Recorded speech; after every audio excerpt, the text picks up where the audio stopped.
시카고에 있는 몇몇 교회들이 북한 기도회로 모이고 있습니다. 북한 기도회를 한 10년 이상 꾸준히 했는데 참여하는 교회도 그리 많지 않고요. 참여하는 성도들도 그리 많지 않습니다. 한 달에 한 번씩 매월 마지막 월요일 날 오후 저녁 8시에 모이는데요. 많이 모이면 최대 한 50명, 적게 모이면 한 30명 정도 모이고 있습니다. 명색이 한 10개 교회가 함께 모이는데 참 그 모이는 숫자가 부끄러운 그런 수준이 있죠. 여기에는 북한이라는 특수한 상황이 있는 것 같아요. 그러니까 같은 민족이니까 도와줘야 할 것 같기도 하고, 또 북한이 하는 짓을 보면 또 정내미가 똑 떨어져 가지고 참여하고 싶지 않은 그런 분들도 있을 것 같아요. 인도적인 측면에서 도움을 줘도 별로 좋은 소리 못 들어요. 북한 사람들이 마음에 들지 않으면 이럴 것 같으면 안 받겠다, 막 큰 소리를 막 칩니다. 그러니까 도움을 받으면서 큰 소리 치고 목리를 부리는 집단은 지구상에 북한밖에는 없는 것 같아요. 핵무기를 개발해서 미국을 위협하고 수많은 북한 주민들을 강제 노동교화소에 보냅니다. 그리고 오랫동안 기독교 탄압 압도적으로 세계 1위를 차지하는 나라가 북한입니다. 그러니까 북한을 도와줘야 된다. 아니다, 북한은 절대로 도와줘서는 안 된다. 이렇게 여론이 반으로 쫙 갈리게 되는 겁니다. 얼마 전에 한국에서 북한이 대한민국의 주적이냐 아니냐 설전이 있었어요. 그런데 북한이 주적은 주적이되 평화적으로 통일을 이루어야 되는 대상으로 정리가 되는 것 같습니다. 북한 기도에 굉장히 열심으로 봉사하는 한 권사님이 있었습니다. 굉장히 열심이었고요. 헌금도 아낌없이 했습니다. 탈북자들을 구출하는데 돈이 모자르다 그러면 그 모자란 부분을 그분이 거의 다 채웠어요. 그래서 굉장히 이 돈이 많은 권사님이구나 이렇게 생각을 했는데 나중에 알고 보니까 리타이어한 간호사였습니다. 그러니까 뭐 돈이 그렇게 많은 분은 아니에요. 게다가 혼자 살아가고 계셨습니다. 그래서 어느 날 제가 한번 물어봤어요. 아니, 권사님은 왜 그렇게 열심히 북한 선교를 하십니까? 혹시 고향이 북한인가요? 아니면 어렸을 적에 부모님 손에 손목 잡혀서 바람찬 흥남부두에 배 타고 월남하셨나요? 왜냐하면 그 북한 기도에 열심을 내시는 분들이 대부분 북한 출신이에요. 아니면은 그 부모님이 북한 그 고향이든가 그 북한에 어떤 그 연고지가 있는 분들이 열심을 내십니다. 근데 이 권사님은 아니라는 거예요. 고향이 경상남도 어디래나 기억을 못 하겠어요. 그래서 물어봤어요. 아니, 왜 그러면 그렇게 열심히 하십니까? 무슨 이유로 그렇게 하십니까? 그랬더니 이분이 하시는 말이 1997년인가 98년인가 북한에 기근이 와가지고 많은 사람들이 굶어 죽었잖아요.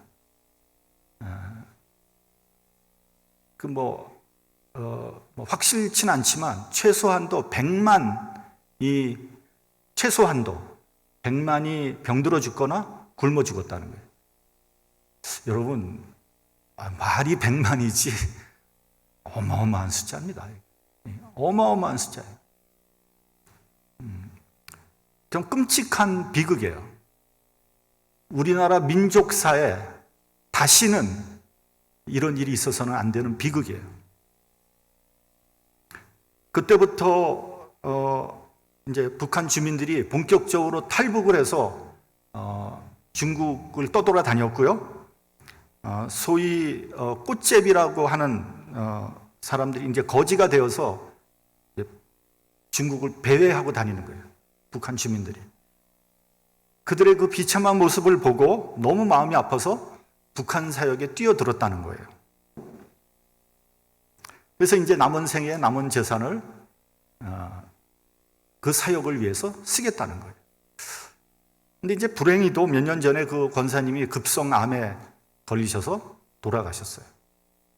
근데 이제 한국에서 도와줬던 탈북민들이 한국에서부터 비행기로 날라와서 조문을 했어요.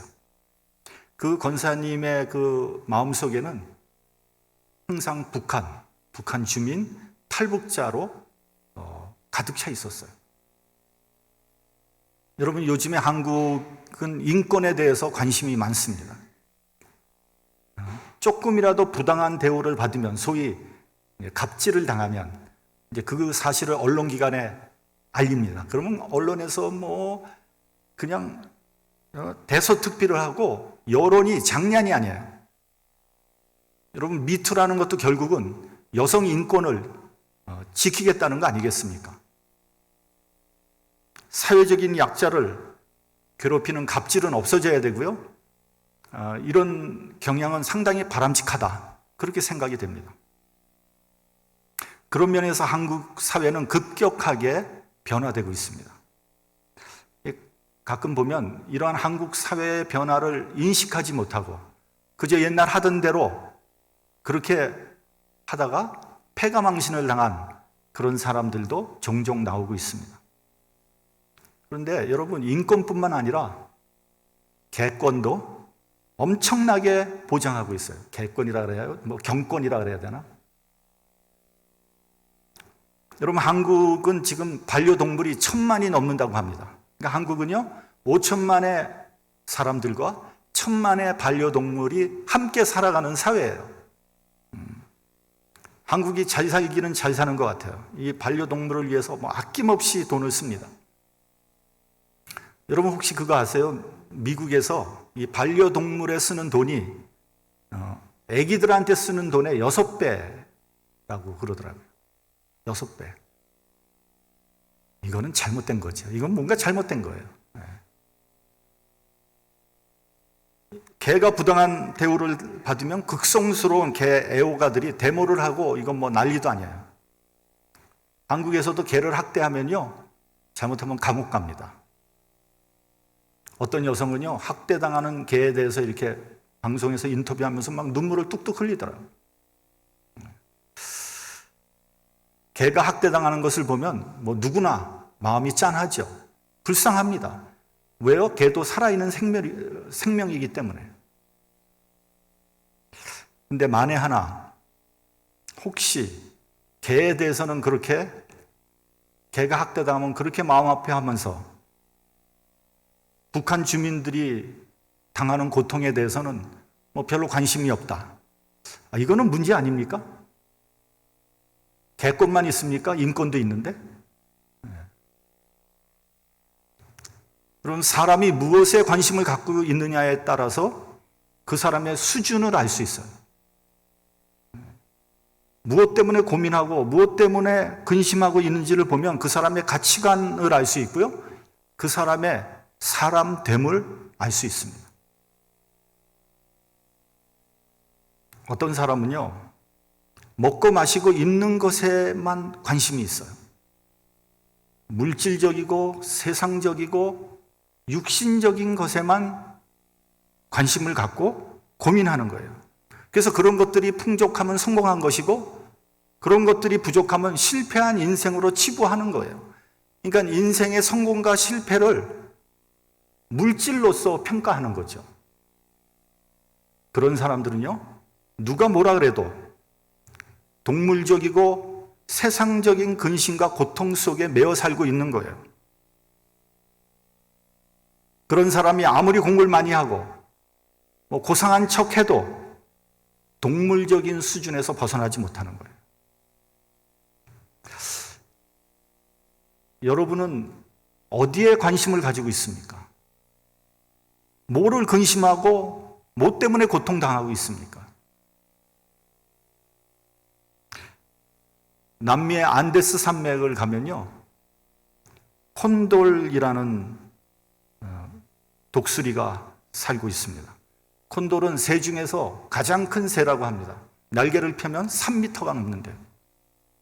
높은 산에서 기류를 타고 서서히 하강하는 콘돌을 보면 위험이 있어요. 멋있어요. 새 중의 왕이라고 얘기할 만합니다. 여러분, 콘돌이 하루 종일 높은 하늘에 떠다니며 배회하는 이유는 단 한 가지예요. 뭐 때문에 그러는 거예요? 폼 재려고요? 먹이를 찾기 위해서. 콘돌의 관심은 먹이 찾는 것밖에 없어요. 얼마나 눈이 좋은지 지상에서 움직이는 조그만 움직임도 바로 볼 수 있다고 합니다. 그래서 먹이가 탁 보이면 그냥 쏜살같이 내려와서 잡아채는 거예요. 1970년대에 사이먼 앤 거펑클이라는 유명한 듀엣이 불러서 세계적으로 대유행을 시킨 엘 콘돌 파사라는 곡이 있습니다. 이건 원래 페루의 민요인데 한국에선 콘돌은 지나가고 이렇게 번역을 했습니다. 그 후렴구에 보면 이렇게 돼 있어요. Away, I'd rather sail away. 멀리 차라리 배를 타고 떠나겠어요. Like a swan, that's here and gone. 정처 없이 여기저기를 다니면서 멋있게 콘돌이 날아다니는 것을 아주 멋있게 시적으로 표현을 했는데 갯볼 아무것도 없어요. 콘돌은 먹이 찾아 돌아다니는 거예요. 어떤 사람은 순간적이고 찰나적인 향락만을 추구하는 사람이 있습니다. 지금 당장 일어나고 있는 일에만 관심이 있고 거기에 대해서 근심하고 걱정하고 있어요. 인생의 좀 더 깊은 문제, 미래적이고 궁극적인 것에 대해서는 고민이 없어요. 순간적인 만족만 있으면 기뻐하고 없으면 고민하고 고통스러워요. 뭐 때문에 사는 건지 모르겠어요. 또 어떤 사람은 자기 중심적인 생각에 사로잡혀 살아가고 있습니다. 자신과 자기 식구들만 잘 먹고 잘 살면 되는 거예요. 남은 뭐 죽든지 살든지 상관하지 않아요. 나와 내 자녀만 잘 살면 되는 거예요. 그런 사람들은 이 지역사회나 이 민족이나 이 세계에 대해서 관심이 없어요. 그건 나하고는 딴 세상 얘기예요. 요즘 사회를 보면요, 개인주의를 넘어서 이기주의가 팽배합니다. 그리고 이런 경향은 앞으로 더 심화될 것 같아요. 일전에 한번 말씀드린 적이 있는 것 같은데 지금 코로나 바이러스 팬데믹 현상에서 한국은 그런 대로 잘 컨트롤이 되고 있는 것 같은데 미국이 왜 이렇게 헤매고 있는가, 여기에 대해서 분석을 해놓은 기사가 있었어요. 뭐 몇 가지 이유가 있는데 그 중에 하나를 살펴보면 이런 겁니다. 한국은 아직까지 공동체 문화가 남아있다는 거예요. 우리 한국 사람들은 우리라는 말 잘 써요. 우리 어머니, 우리 아버지. 아니, 어머니 아버지는 내 부모인데 그 앞에 우리라는 단어를 쓰는 거예요. 뭐 우리 같이, 함께, 뭐 더불어, 이런 단어들을 많이 쓰는 거죠. 우리가 함께 살아야 된다는 그 공동체의 문화가 언어 속에 살아남아 있는 거예요. 그런데 지금 미국은 이 공동체의 문화가 거의 작동하지 않는 것 같아요. 아니, 오히려 갈갈이 다 찢어져 있어요. 여러분, 제가 미국에 올 때만 해도 미국은 인종의 멜팅팟이다, 이런 말 많이 썼습니다. 들어보셨죠? 근데 요즘에 그런 말 쓴 사람 한 사람도 없어요. 왜요? 이제는 멜팅팟이 아니거든. 따로따로 노는 거예요. 미국은 기회의 나라라고 했는데 이제 더 이상 기회가 없어요. 그 벽을 뛰어넘지 못해요. 아니, 뛰어넘지 못하게 해요. 기득권 세력에 도전하면 법과 질서란 이름으로 강력하게 응징합니다. 미국의 경찰력이 얼마나 무섭습니까? 까불면 그냥 가는 거예요. 저기 시티 오브 시카고는 상당히 진보적인 도시 중에 하나인데, 제가 얼마 전에 시카고 다운타운 가는데 마스크 쓴 사람 못 봤어요. 전부 다 안 쓰고 다녀요. 깜짝 놀랐어요. 여러분, 시카고 여기 이 서버브에는 다 마스크 쓰고 다니잖아요. 다운타운에 가니까 내가 쓴 사람 못 봤어요. 한 2주 전에 갔나? 왜 그럴까? 아마 젊은 사람들이라서 뭐 자신이 있는 건지 뭔지 잘 모르겠어요. 제가 생각하기에는 개인의 선택 같아요. 공공의 유익보다 개인의 선택을 더 중요하게 생각하지 않나, 이런 생각을 했어요. 여러분, 우리가 왜 마스크를 써야 합니까? 나의 건강과 나의 권리 중요하죠. 그러나 남에게 피해 주면 안 되잖아요. 그러니까 미국이 지금 공동체와 개인의 그 밸런스가 무너지는 것 같아요. 그래서 굉장히 우려스럽습니다. 내 이웃을 내 몸과 같이 사랑하라, 이렇게 말씀하고 있습니다. 여러분, 이 말은 굉장히 실행하기 어려운 말이에요. 어떻게 내 이웃을 내 몸과 같이 사랑할 수 있습니까? 이게 가능한 일입니까? 근데 이 말씀은요, 이렇게 생각해야 돼요. 이웃이 나하고 아무 관계없는 사람이라고 생각하면 안 된다는 거예요. 내 이웃이 곧 나라고 생각해야 돼요. 내 이웃의 상황이 곧 나의 상황이다. 그러니까 이웃의 문제가 조금 있으면 곧 나의 문제가 되는 거고요. 이웃의 고통이 나의 고통이 되고, 이웃의 근심이 조금 있으면 나의 근심이 된다는 생각을 할 때, 그것을 인정할 때 내 이웃을 내 몸과 같이 사랑할 수 있게 된다는 거예요. 예를 들어볼까요? 꽤 오래된 얘기인데, 시카고 사우스에 우리 한국 사람들이 비즈니스를 많이 했어요. 이렇게 길이 있으면요, 양쪽에 그냥 가게들이 쫙 있는데 거의 다 한국 사람들이에요. 옷가게, 신발가게, 잡밥가게, 그냥 죄다 한국 사람들이었어요. 근데 한국 사람들끼리 도와가면서 화해하면서 오손도손 잘 사는 것이 아니라 머리통 터지게 싸움을 했어요. 너 죽고 나 살자. 옆집을 망하게 하면 내가 잘 될 수 있다고 생각을 했어요. 그래서 원가 밑으로 파는 거는 물론이고 별 수단과 방법을 가리지 않았어요.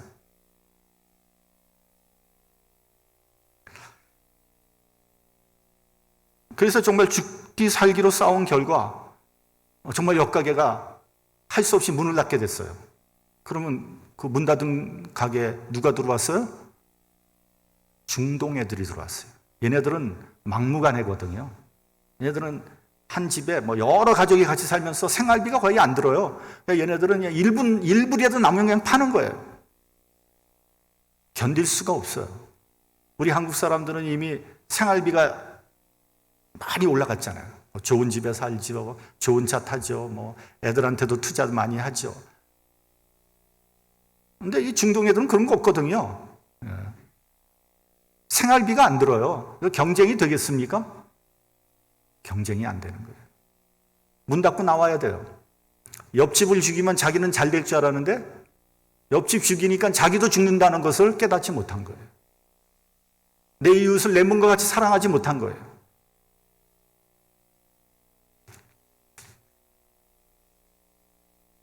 누가복음을 보면 선한 사마리아인의 비유가 나옵니다. 내용은 다 아시는 거죠? 어떤 유대인이 길을 가다가 강도를 만납니다. 모든 걸 다 뺏겼어요. 거기다 두드려 맞아가지고 거의 죽게 됐어요. 길가에 버려졌어요. 근데 마침 그 길에 제사장이 지나가요. 또 레위인이 지나갔어요. 근데 도와주지 않고 못 본 척하고 피해서 가버렸어요. 그들은 자기 중심적으로 이웃을 본 거예요.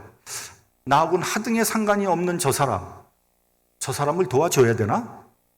도와주면 나에게 무슨 유익이 있을까? 오히려 손해보는 거야. 아유, 귀찮아. 못 본 척하고 가야지. 갔어요. 근데 마침 그 길에 사마리아 사람이 지나가게 됐어요. 근데 이 사람은 이웃의 입장에서 그 이웃을 본 거예요. 내가 저 사람 도와주지 않으면 어떻게 될까? 죽을지도 몰라.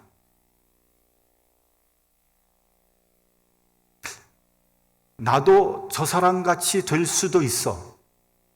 여러분, 강도를 그 사람만 만나겠습니까? 나도 강도 만날 수 있잖아요.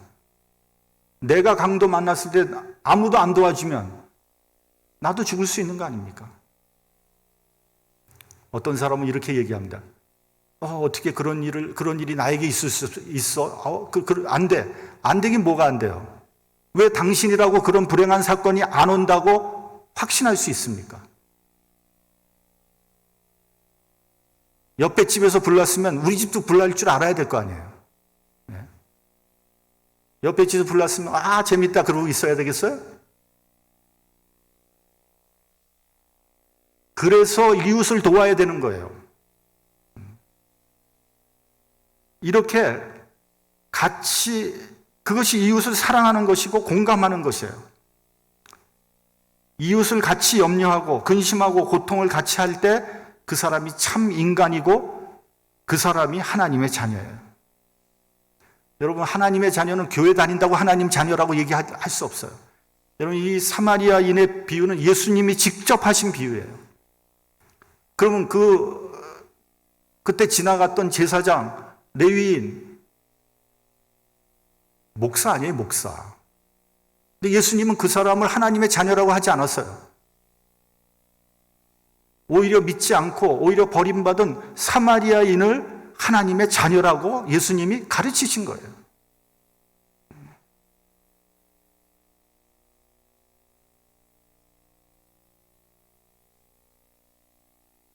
우리가 한 교회에서 신앙생활을 하면서 서로를 위해서 같이 근심하고 같이 염려해야 되는 이유가 거기에 있는 거예요. 요즘 전염병이 창궐하는 시기에 서로를 위해서 기도해주고 보살펴줘야 돼요. 만약에 우리 교인 중에서 코비가 걸린 사람이 있다. 누가 걸렸대. 근처도 가지 마. 큰일 났어. 안 되는 거예요. 그럼 그리스도인이 아니에요. 그렇다고 가서 뭐 도와주라는 거 아니에요. 격리해야 되죠? 근데 내가 도울 게 뭐 있을까? 같이 전화해서 뭐가 필요해? 음식 해줄까? 최소한 이 정도는 돼야 되지 않겠어요? 그래야지 우리가 그리스도 안에서 한 형제 자매지. 그렇지 않으면 그게 남보다도 못한 거 아니에요? 나하고는 상관없으니까, 관심 꺼.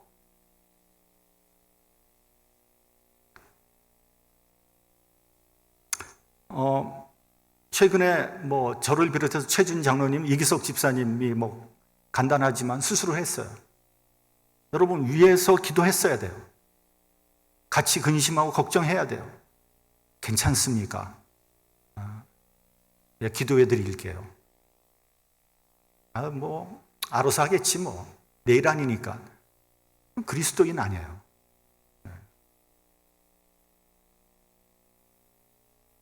여러분도 알다시피 오장로님 내외분이 지금 양로원에 들어가 계십니다. 이 두 분의 상태는 지금 자기 스스로 자기 일을 처리 못해요. 처리할 수가 없어요. 이 두 분들이 과연 양로원에서 나오실 수 있을까? 걱정스럽습니다. 자, 그러면 이분들의 일을 누가 처리해야 되겠어요? 엊그제까지 우리 교회에 나오셨던 분인데 누가 처리를 해야 되겠어요? 이분들에게 두 사람의 양자가 있는데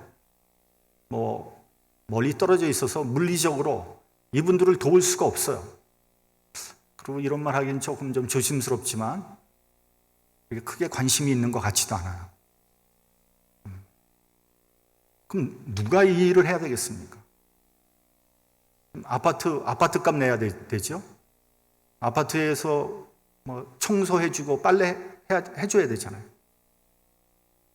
또 우편함에 온 우편들 누가 처리해야 되겠어요? 얼마 전에 열어보니까 병원비리 한 4개 정도 와 있더라고요. 물론 나하고는 상관없는 일이니까 알아서 하겠지 뭐. 나하고 내가 어떻게 해. 누가 뭐라 그러지 않아요. 근데 그분들이 내 이웃이라는 거예요. 우리 교인이라는 거예요. 우리 성도라는 거예요. 또 우리는 조만간에 그 두 분들이 가는 길을 우린 가야 되는 사람들이에요. 결론적으로 뭐냐? 그분들의 일이 그분들만의 일이 아니에요. 내 일이에요. 남의 일이 아닙니다. 우리가 조금 더 높은 차원에서 보면 하나님의 사역이에요. 하나님의 사역을 생각하고 근심하고 고통을 느껴야 돼요. 여러분, 우리가 살다 보면 물질은요, 있다가도 없어지는 거예요. 그리고 이 세상 일이요, 막 그때는 그 일을 하기 위해서 굉장히 노력했는데 지나놓고 보면 별 볼 일 없어요. 해도 되고 안 해도 되는 거예요. 그런 일이 너무너무 많아요. 그런데 이 하나님의 일만은 하나님의 뜻이 이 땅에 이루어지기를 우리는 고민하고 근심하고 걱정하는 사람이 되어야 됩니다. 나의 명예보다 하나님의 이름을 높이기 위해서 고민하는 사람이 참된 그리스도인이라는 거예요.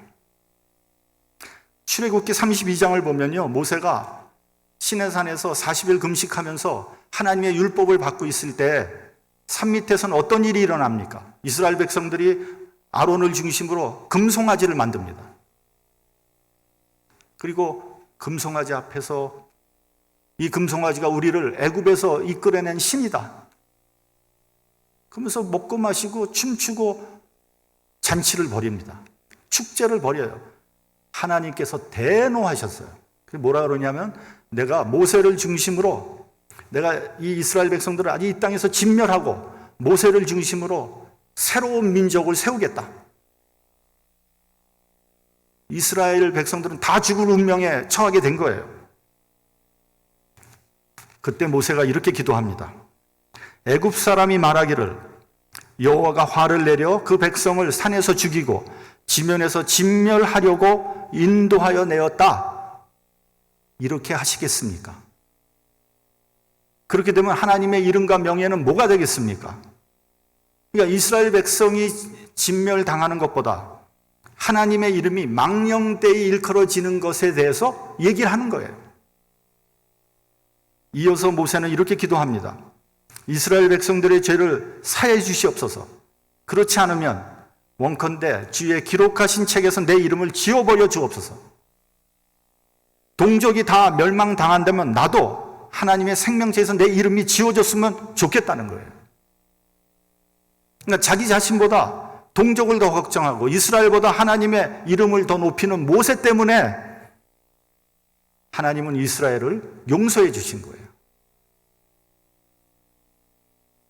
자, 오늘 본문에 나타난 사도 바울의 근심과 고통을 한번 생각해 보세요. 본문에 보는 사도 바울은 큰 근심이 있고 마음에 그치지 않은 고통이 있다고 했어요. 무슨 근심이었을까? 무슨 고통이었을까?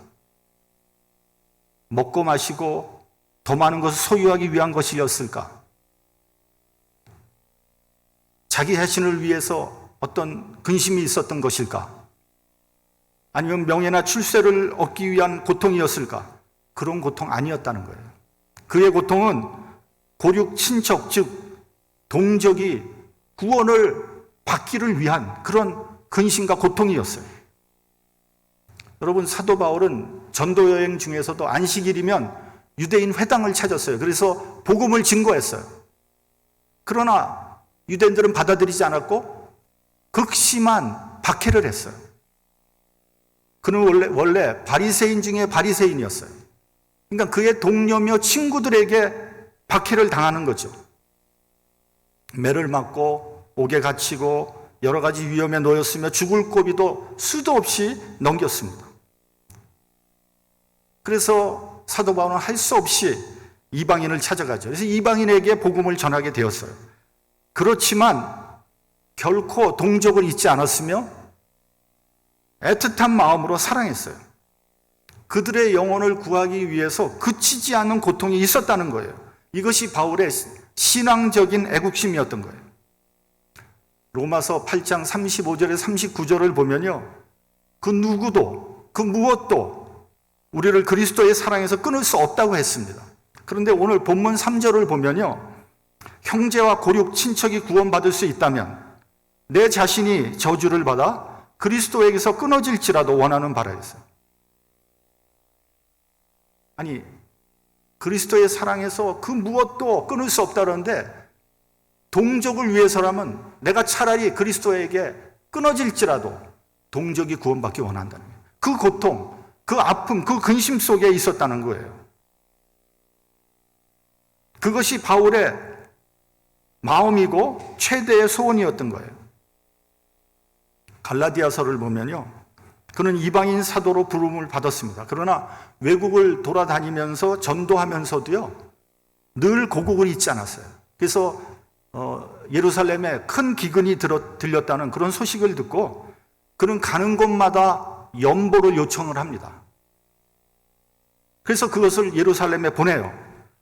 또 큰 위험이 있음을 알면서도 그 연보돈을 가지고 자기가 직접 예루살렘으로 갔다가 체포되어 옥고를 치르게 됩니다. 그는 나라와 민족을 걱정했으며 동족이 율법에 사로잡혀 그리스도를 받아들이지 않는 그 완악함 때문에 큰 고통과 걱정을 했습니다. 여러분, 우리 기독교는 개인의 심령을 소중하게 여기면서 여기는 구원의 종교며 생명의 종교예요. 그런데 우리 기독교가 거기서 멈추면 안 되는 거예요. 우리 예수 믿는 사람들의 굉장히 큰 오해가 뭐냐면요, 나만 구원받으면 된다는 생각을 하고 있어요. 다른 사람 뭐 다 제쳐주고 내가 구원받으면 되는 거죠. 여러분, 성경에서요, 사도 바울도 그렇고 예수님도 그렇고 모세도 그렇고 아무도 그렇게 가르치지 않았어요.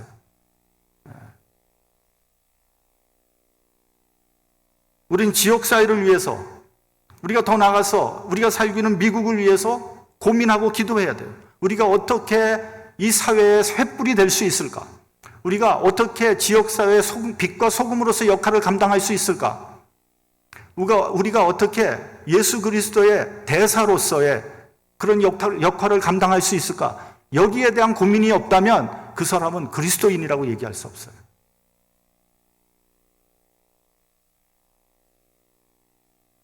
우린 특별히 우리나라와 못난 북한 형제들을 위해서 기도해야 됩니다. 그들의 자유와 구원을 위해서 안타까운 마음으로 고민해야 돼요. 그들의 고통을 외면해서는 안 됩니다. 왜냐하면 그들의 고통이 곧 나의 고통이기 때문입니다. 그리고 그들은 나의 형제 자매며 이웃이기 때문입니다. 나만을 위해서 신앙생활하는 것이 아니라 이웃을 위해서, 지역사회를 위해서 더 크게 우리의 사역의 범위를 넓혀가는 저와 여러분이 되시기를 주님의 이름으로 축원합니다. 기도하겠습니다.